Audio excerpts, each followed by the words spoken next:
England Bharat మధ్య తొలి test రసవత్తరంగా సాగుతోంది.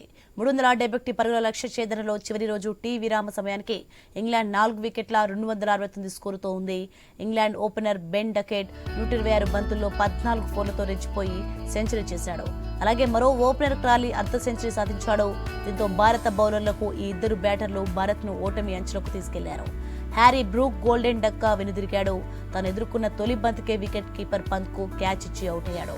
ప్రస్తుతం బెన్ స్టోక్స్, జో రూట్ క్రీజులో ఉన్నారు. శార్దుల్ ఠాకూర్, మహమ్మద్ సిరాజ్, ప్రసిద్ కృష్ణ చెరో వికెట్ తీసుకున్నారు.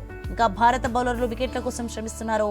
పిచ్ లో కొంత టర్న్, బౌన్స్ కనిపించినా స్పిన్నర్లు ఆశించిన ప్రదర్శన చేయలేకపోతున్నారు. ఒకవైపు ఇంగ్లాండ్ గెలుపు దిశగా దూసుకుపోతుండగా మరోవైపు భారత్ బ్రేక్ త్రూ కోసం ఎదురు చూస్తోంది. ఇక ఇంగ్లాండ్ విజయానికి 102 పరుగులు అవసరం కాగా భారత్ గెలవాలంటే 6 వికెట్లు పడగొట్టాలి.